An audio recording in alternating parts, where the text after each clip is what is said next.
Welcome, sir. Welcome to Marina Times. Can you just quickly introduce yourself and just tell us what you do? Yeah, thanks, Angela. Thanks for having me. My name is Abiodun Oliyede. I work with Riverbank Partners. Right, so let's just get straight into the questions. So, with all the conversation around the Naira and its devaluation, do you believe that one of the factors affecting the Naira is the import driven culture that we have in our society today? And do you also have solutions on how we can move towards choosing local production over importation? And where do you think the Naira is going to settle? It depends on how um, aggressively the CBN works, and of course, has to be in tandem with the fiscal guys. I think Naira has no business going above 750. In fact, um, I would have said 700, but I just don't want to be too ambitious. Now, do I think our import dependence is a major driver of our FX uh, challenge today? The answer is a yes. And the only thing is that it is not a new problem. It's not like we are just that anything has changed in the last 20 something years. It's always been, crude uh, or petrol money, based economy. Um, what can we do to change that? I mean, it's not gonna be something that will happen overnight. It's gonna be a long-term play. Maybe I would think consistently, maybe 8 to 10 years at the minimum, for us to achieve and start seeing meaningful, results. But it's also gonna be difficult to say you should focus long term if short term you are dead. So if there is no short term uh, quick win that would keep you afloat and make you survive, the immediate crisis. At the end of the day, if the solution is long term, what if we are dead before then? So, which also suggests that we definitely need to discuss the short term. And the short term measures are the things the CBN is already doing. They just need to do uh, a lot more and or ensure that the market confidence that they've lost, they are able to regain it, because that's the real problem in the short term. Allow interest rates go up, gradually doing that. For getting a local production based economy over, importation has to be something that the fiscal guys would definitely need to create, like reorientation scheme, let people know that yes, this is we need to buy. For instance, the other day, the National Assembly guys buying Land Cruiser versus other options. We can argue all we want, but that is a reflection of how we actually uh, how hypocritical we are as a people. And that also goes back to even the everyday Nigerian. The fiscal guys just need to demonstrate seriousness, put willpower at the front. I like to also believe or to mention that I believe bulk of our pressure in terms of demand is still traceable to our um, energy consumption. The fact that we are still, you know, importing that. So by the time we have the option of alternatives, the natural gas and the local refining capacity, goes up. So that currency demand pressure from that, arguably, I hear about 25 to 30% of our currency demand is from that side. So if that's out of the conversation, then there'll be less pressure. The issue of feeding ourselves, clothing ourselves, that's from a local consumption standpoint, would come when you see stability short term. Investors would look at this side. Money is capital is agnostic, so we always flow to wherever it sees values. So, being in the finance industry, how do you see the finance service operators being affected by high interest rates and being affected by the high inflation in the country? So, I mean, it's not, nobody enjoys it, but we are where we are is the reality.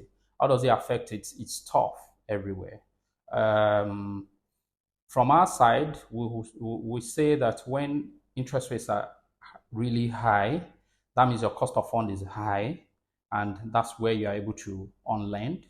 And when you are on lending at high rates, what that means is that the borrower, let's say an SME is borrowing at say 36%, that borrower needs to work hard to make sure that that money is returned or is able to get some flesh, because beyond the cost of funds, this guy is going to be on diesel, maybe it's a shared office setting. There are other costs that are clearly borne in terms of overhead by the business. So at the end of the day, it's actually tough.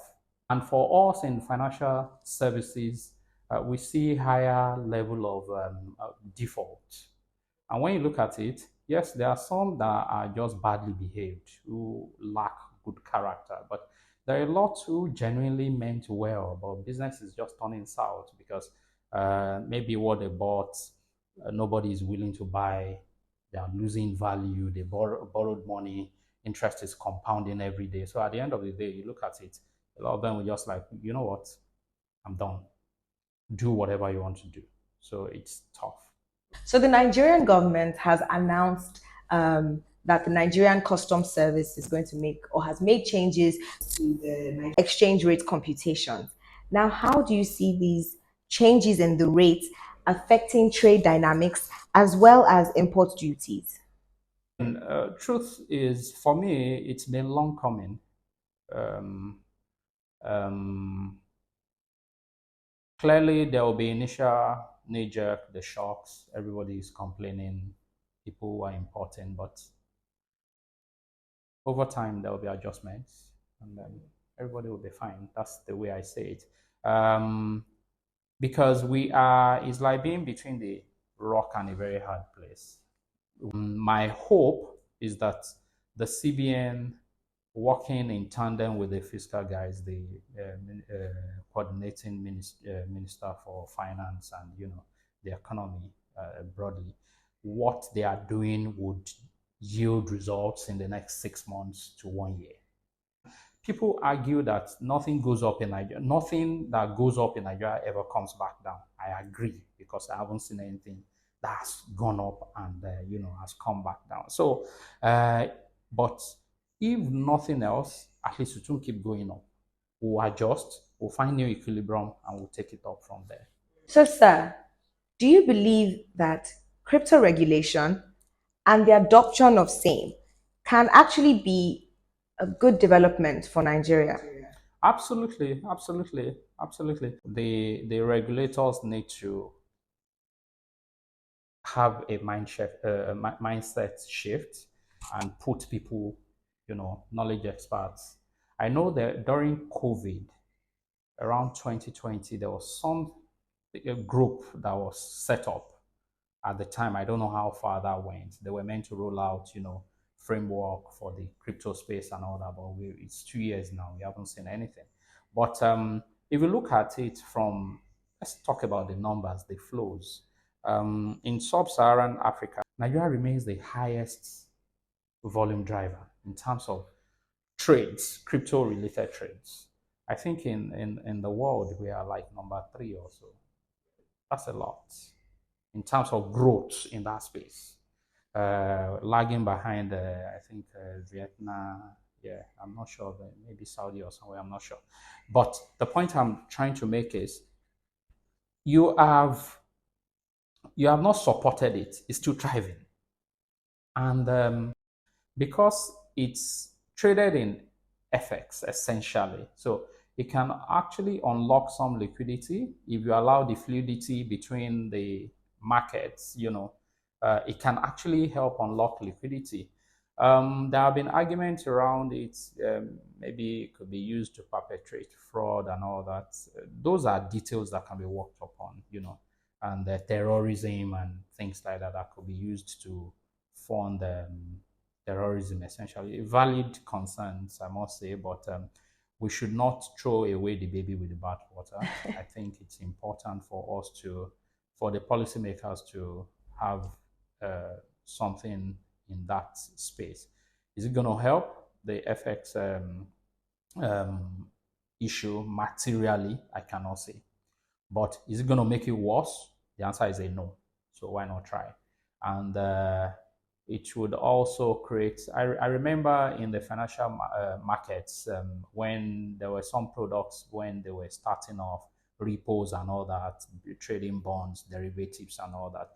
Was a struggle for people, older generation traders in banks by as at that time that didn't fully understand or appreciate it. So there was the worry of, you people, you want to do, there was this Kweku guy in from Ghana, I think traded in Barclays or wherever. So, I mean, there were concerns. That's what I'm trying to say, that something you do not fully understand, the natural posture is, shut it down. But I think that has to change. So, having discussed inflation and interest rates and how they affect different businesses and different industries, what is your opinion on where high inflation or where inflation and interest rates are going to peak at? Inflation and interest rates. Will be tough to answer that question without bringing FX, which is the real, the big elephant in the room. So I would like to, even though you're not asking, but I will add it to it. Inflation, I mean, there is the base effect that would, I think KPMG report had said by the end of the year will probably peak around 30. I largely agree with them. We're almost there. We are 27 already. And the drivers have not changed. So we'll likely peak maybe 29. And going into next year, base effect will start coming in. So we'll start seeing it tone down a bit and taming itself. That's on inflation. Now, the reason I said I needed to bring FX is because the wherever FX is should ordinarily dictate how interest rates should, be tinkered with. If, for instance, we see the CBN maybe take interest rate to 25, short-term interest rates, start selling treasury bills at say 25%. I think that should help some unlocking some flows on the currency front. And if the currency pulls back a bit, maybe 750, then I would say if you have, ideally, you would like to say you should see a positive return on inflation, sorry, positive return against inflation on your investment, right? So if inflation is ducking around 27, 28, 29, then typically interest rate should be higher, but I don't think that's going to happen. So I would like to say there's still room for it to go slightly higher, but I don't see anything above 25 for short-term interest rates. And also the yield curve is not, I am of the opinion that will likely be inverted, meaning that when you have 10-year money, you are unlikely to see 25% on 10-year money. Otherwise, I mean, it's going to be a complete bloodbath, and it's also going to be very expensive for the government to afford, So I would think we'll still have the negative, slope. That's the inverted yield curve, meaning short-term interest rates would be high. I mean, they can still like, okay, let's take on 1 year costs and know that, okay, we are just paying this to stabilize the economy, but we'll still try and rein in on, longer term interest rates. Okay. All right, so thank you very much for coming to Marina Times. We've learned a lot today, and I believe that our viewers would be helped and impacted by your very sound answers. Thank you very much. Yeah, thank you very much for having me, Angela. Thank you. Yeah, thank you.